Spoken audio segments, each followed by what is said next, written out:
Hello student, welcome to my channel easy learning accounts.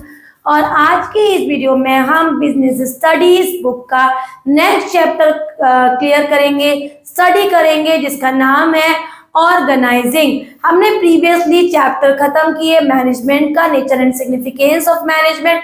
उसके बाद हमने वन शॉट किया chapter principles of management. Third पे हमने पढ़ा चैप्टर बिजनेस एनवायरनमेंट। उसके बाद फोर्थ चैप्टर प्लानिंग। और आज की क्लास में हम कवर करेंगे चैप्टर ऑर्गेनाइजिंग। सबसे पहले बच्चों, ऑर्गेनाइजिंग क्या होता है? बच्चों, जो भी हम प्लानिंग करते हैं उस प्लानिंग को एग्जीक्यूट करना, उसको हम ऑर्गेनाइजिंग कहते हैं। ये तो एक नॉर्मल लैंग्वेज में समझने वाली बात हो गई कि अगर मैंने सोचा कि मैं इस तरह से कोई भी चीज प्लान कर रही हूँ और फिर मैंने उस प्लानिंग के अकॉर्डिंग उसको एग्जीक्यूट कर लिया, तो दिस इज ऑर्गेनाइजिंग। लेकिन अगर बुकिश लैंग्वेज में लिखने के अकॉर्डिंग आपको डेफिनेशन याद करनी हो तो organising is a process of identification and division of work. Identification and division of work, identification and division of work, departmentalisation, ठीक है। तीसरा assignment of duties, then establishing report relationship, ठीक है। अब इनको सबको एक लाइन में बोलते हैं तो है organising is the identification of division of work, taking departmentalisation, assignment of duties and establishing report relationship. This is known as organising. आपको लग रहा होगा ये मैम ने अलग अलग क्यों लिख दिया। एक्चुअली मैं अगला टॉपिक रेडी कराने के लिए लिखा है मैंने, लेकिन इन्हीं टॉपिक को अगर आप जोड़ दो तो ऑर्गेनाइजिंग की डेफिनेशन बिल्कुल बुकिश हो जाएगी और आपको फुल मार्क्स देगी। ये जो मैंने बोर्ड पे लिखा है ये है हमारे प्रोसेस ऑफ ऑर्गेनाइजिंग। तो पहला प्रोसेस होता है बच्चों identification and division of work. हम पहले स्टेप में देखते हैं कि हमें क्या काम ऑर्गेनाइज करना है और इस तरह से काम को प्रॉपर्ली डिवाइड कर देते हैं। उसके बाद काम के जो वर्क है वो उसको अलग अलग डिपार्टमेंट में डिवाइड करते हैं। डिपार्टमेंट्स में डिवाइड करने के बाद सबको सबकी ड्यूटीज देते हैं on the basis of skills, knowledge and abilities and skills. इसके अकॉर्डिंग हम असाइन करते हैं ड्यूटीज और फिर बताते हैं कौन किसको जवाब देगा। Establishing report relationship, now who is the executor and who is the superior and who is the subordinate and who is the head and who is the subordinate under him or her, ये सब बताते हैं establishing report relationship में। तो 4 process पढ़ लिए। पहला process था हमारा identification and division of work, दूसरा डिपार्टमेंटलाइजेशन जैसे production department, finance department and finance sale department, इस तरह से बेटा। फिर असाइनमेंट ऑफ ड्यूटीज और लास्ट होता है एस्टेब्लिशिंग रिपोर्ट रिलेशनशिप। तो these are the process of organising. उसके अलावा में अगर हमसे एग्जामिनर पूछता है कि भाई ये बताओ कि हमारे ऑर्गेनाइजिंग चैप्टर में क्या फीचर्स हैं, तो फीचर्स में बच्चों आप वही याद रखिए क्योंकि बुक में ज्यादातर फीचर्स नहीं है। फॉर एग्जाम्पल फिर भी फीचर्स आ जाए तो आप मैनेजमेंट के लगाइए all pervasive, continuous process, goal oriented and continuous process, goal oriented, group activity, ये सब कॉमन पॉइंट्स है। आप किसी भी फंक्शन में लगाइए आंसर हमेशा सही आएगा, ठीक है, बिल्कुल करेक्ट हो जाएगा। तो next point is importance of organising. तो ऑर्गेनाइजिंग के इंपॉर्टेंस क्या है? सबसे इंपॉर्टेंट और खास इंपॉर्टेंस होता है इसका हेल्प्स इन डिसीजन मेकिंग, हमारे डिसीजन को बहुत अच्छे से लेने की हेल्प करता है। ऑप्टिमम यूटिलाइजेशन ऑफ रिसोर्सेज, जितना अच्छे से ऑर्गेनाइज करते हैं, डिपार्टमेंटलाइज करते हैं, असाइन करते हैं ड्यूटीज, इससे हमारा जो रिसोर्सेज है वो ऑप्टिममली यूटिलाइज होता है। डेवलपमेंट ऑफ पर्सनल, हमारा पर्सनैलिटी डेवलप होती है। Development of society, society develop होती है। और जो हमारी मैनेजमेंट है ना, वो और एफिशिएंट बनती है, और ही ज्यादा इफेक्टिव बनती है, और ज्यादा अच्छे से फंक्शन करती है। और सबसे बड़ी बात बच्चों, इन सभी चीजों से हमारा ऑर्गेनाइजेशन ही ग्रो करता है। तो expansion and growth, optimum utilisation resources, and establishment of या डेवलपमेंट ऑफ पर्सनल, या फिर एफिशिएंट मैनेजमेंट। तो these are the importance of organizing. Now the next concept is what is organizing structure. हमारा organizing structure क्या है बच्चों? तो दो तरीके का स्ट्रक्चर है, एक है फंक्शनल स्ट्रक्चर और एक है डिविजनल स्ट्रक्चर। ठीक है, जब हम छोटे थे और क्लास 12th में, तो मैंने इस तरह से याद किया था कि अगर केस स्टडी आ रहा है इस टॉपिक का और आपको एक ही प्रोडक्ट की बात हो रही है, तो आंसर हमेशा फंक्शनल होगा। और अगर एक से ज्यादा प्रोडक्ट की बात कर गए तो वहां डिविजनल स्ट्रक्चर होगा। तो ये तो हुआ केस स्टडी पहचानना। तो सबसे पहले पढ़ते हैं फंक्शनल स्ट्रक्चर। सबसे पहले पढ़ते हैं फंक्शनल स्ट्रक्चर। तो फंक्शनल स्ट्रक्चर क्या होता है? फंक्शनल स्ट्रक्चर पहले तो डिफाइन करते हैं ऑर्गेनाइजेशनल स्ट्रक्चर को। तो organisational structure is the network of job position, responsibilities, authorities at different level of the whole organisation. इस पूरे नेटवर्क को कहते हैं ऑर्गेनाइजिंग स्ट्रक्चर। पहला है फंक्शनल स्ट्रक्चर। और फंक्शनल स्ट्रक्चर क्या होता है बच्चों? When the activities and the jobs are assigned keeping in mind about the functions of the organization, it is known as functional structure.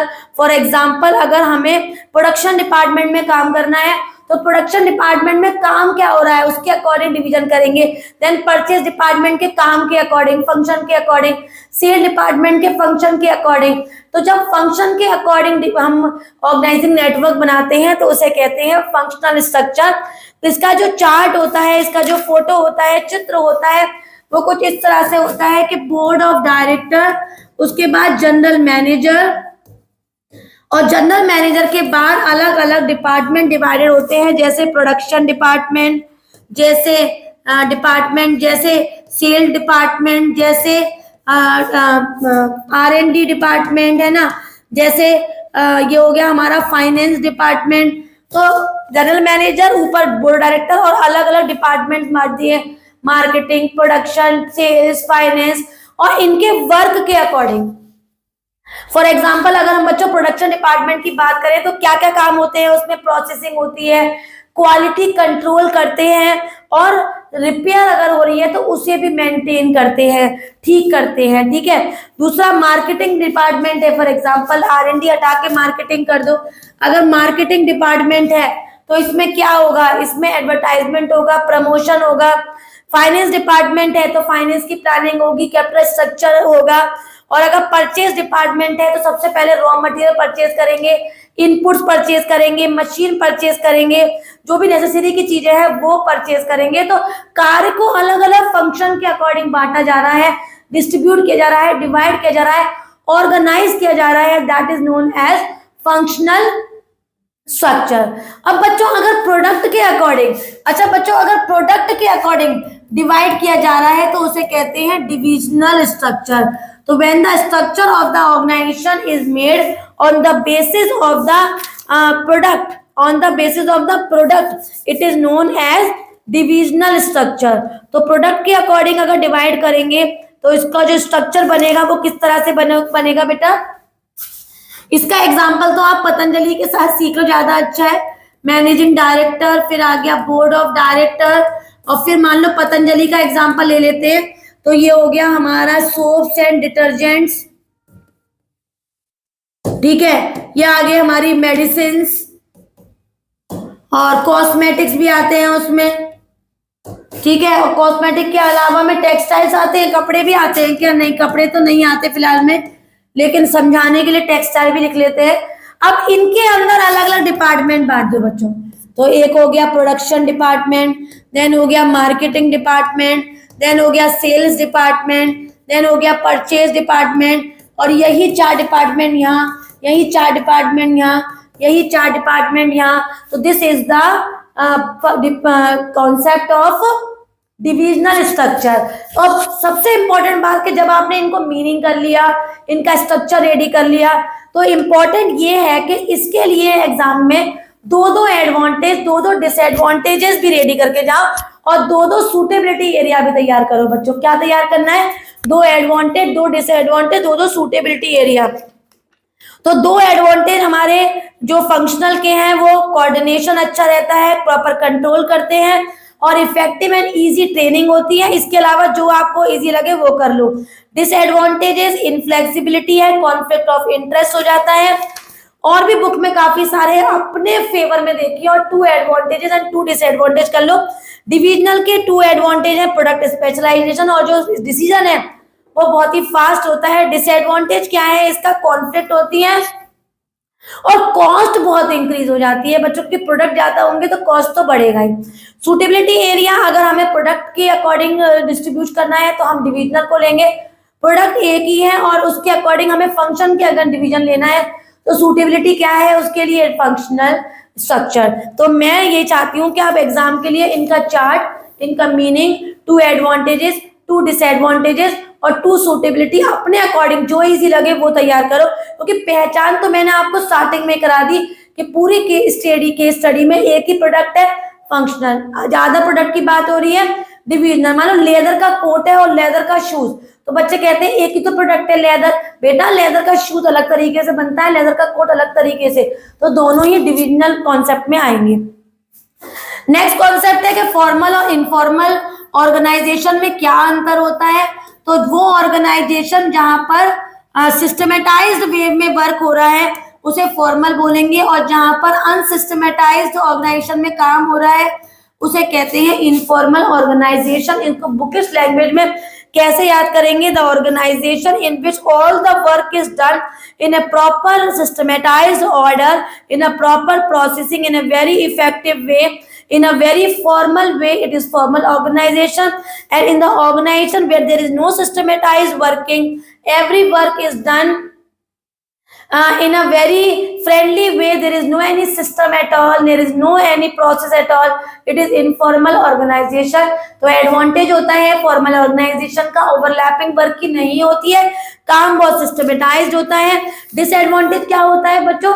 इसमें डिले हो जाता है डिसीजन का, और वर्क पे ही एम्फेसाइज करते हैं, सोशल वेलफेयर पे एम्फेसिस नहीं देते हैं। और फॉर्मल का एडवांटेजेस क्या है? इसमें जो हमारी कम्युनिकेशन है वो बहुत फास्ट है, क्योंकि कोई सिस्टमेटाइज चैनल नहीं है, और बच्चों सोशली भी बहुत ज्यादा हमें सोशल एक तरीके से हमारी नीड्स पूरी होती है, सोशल सेटिस्फेक्शन मिलता है।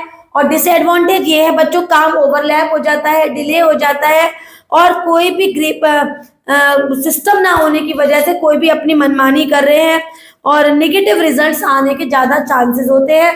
तो इसकी तैयारी के लिए आप डिफरेंस बिटवीन रेडी करिए फॉर्मल और इनफॉर्मल में, और कौन कौन से पॉइंट तैयार करिए बुक में से।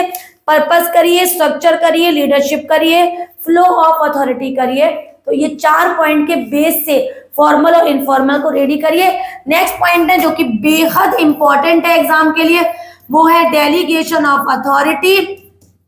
As the manager have lot of work to do, so the work is divided into the next subordinate, it is known as delegation of authority. Manager अपना काम अकेले नहीं कर सकता, तो वो अपने काम को अपने नेक्स्ट सबऑर्डिनेट को डिस्ट्रीब्यूट कर रहा है, तो उसे कहते हैं डेलीगेशन ऑफ अथॉरिटी। इसके 3 एलिमेंट्स होते हैं। पहला होता है हमारा अथॉरिटी, मतलब पावर टू टेक डिसीजन। दूसरा होता है responsibility, the person who is engage और गिवन द वर्क। और तीसरा होता है अकाउंटेबिलिटी, दैट इज आंसरेबिलिटी। तो authority and responsibility can be delegated, हम किसी को भी बांट सकते हैं, बट अकाउंटेबिलिटी नहीं बांट सकते। आंसरेबिलिटी उसकी ही होगी जिसको काम मिला है। फॉर एग्जाम्पल, अगर मुझे कोई काम मिला है, मैंने किसी और को दे दिया, अगर मैंने जिसको मैंने काम बांटा है उसने नहीं किया, तो अपने सुपीरियर को जवाब मैं दूंगी। इसको कहते हैं principle of absoluteness of accountability. ठीक है, 3 एलिमेंट बताए, मैंने तीनों को बता भी दिया। Power to take decision, work given to the responsibility given to the person, accountability मतलब आंसरेबिलिटी मतलब answerable about the work done, ठीक है। तो these are the three element. कोई आपसे पूछे कि भाई इंपॉर्टेंस तो बता दो डेलीगेशन के, तो सेम एज ऑर्गेनाइजिंग है। कौन कौन से बच्चों? ऑप्टिमम यूटिलाइजेशन ऑफ रिसोर्सेज, पहली बात सबसे इंपॉर्टेंट बताओ इसके इंपॉर्टेंस। इसमें काम डेलीगेट हो जाने की वजह से ना हमारा जिसको भी काम आपने डेलीगेट किया है उसे मोटिवेशन मिलता है। तो मोटिवेशन ऑफ एम्प्लॉय मोटिवेट होते हैं और डेवलप भी होते हैं। दूसरा, हमारा मैनेजमेंट बहुत इफेक्टिव होता है और गोल अचीव होता है सिस्टमेटिकली, और कोऑर्डिनेशन अच्छा बना रहता है, एम्प्लॉय एनवायरनमेंट बहुत अच्छा होता है, मोटिवेशन होता है, कोऑर्डिनेशन होता है। सेंट्रलाइजेशन और डिसेंट्रलाइजेशन, सबसे पहले तो डिसेंट्रलाइजेशन सुन लेते हैं। डेलीगेशन में मैंने आपको बताया था कि काम केवल नेक्स्ट सबऑर्डिनेट को डिस्ट्रीब्यूट किया, लेकिन काम अगर डिसेंट्रलाइजेशन की बात करूं, डिसेंट्रलाइज, तो डिसेंट्रलाइजेशन जब काम पूरे ऑर्गेनाइजेशन में बांट दिया जाए तो उसे कहते हैं decentralisation. Decentralisation is the one step forward of delegation. Delegation is compulsory whereas decentralisation is optional. ये दोनों का रिलेशन है कि ये तो कंपल्सरी है डेलीगेशन, बिना इसके काम नहीं चलेगा। डिसेंट्रलाइजेशन ऑप्शनल है, मन हो तो करो डिसेंट्रलाइज, पूरे ऑर्गेनाइजेशन में बांटो काम, नहीं तो मत बांटो। Delegation is, decentralisation is one step forward, एक स्टेप एक्सटेंशन है। एक्सटेंशन है किसका? डेलीगेशन का। तो ये दोनों का रिलेशन है।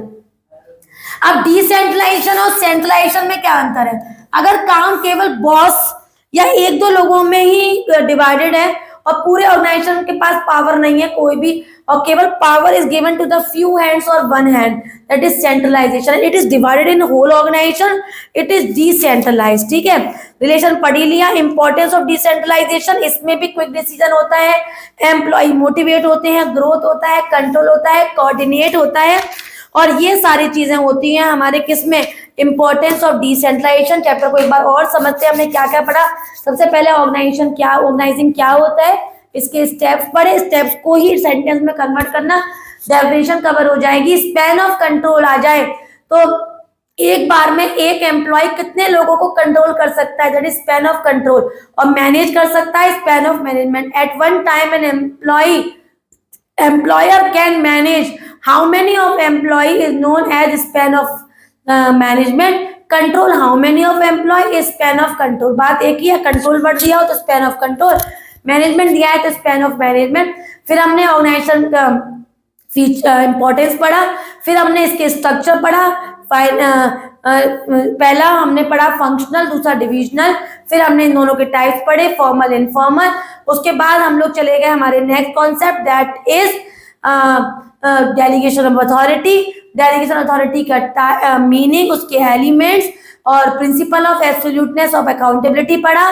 तीनों एलिमेंट्स का मीनिंग, डेलीगेशन और डिसेंट्रलाइजेशन के टू रिलेशन, दोनों के दो दो तीन तीन हमने इंपॉर्टेंस पे डिस्कस किए, सेंट्रलाइजेशन और डिसेंट्रलाइजेशन में अंतर।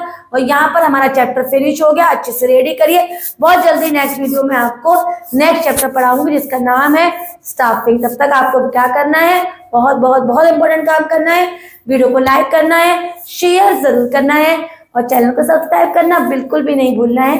Thank you.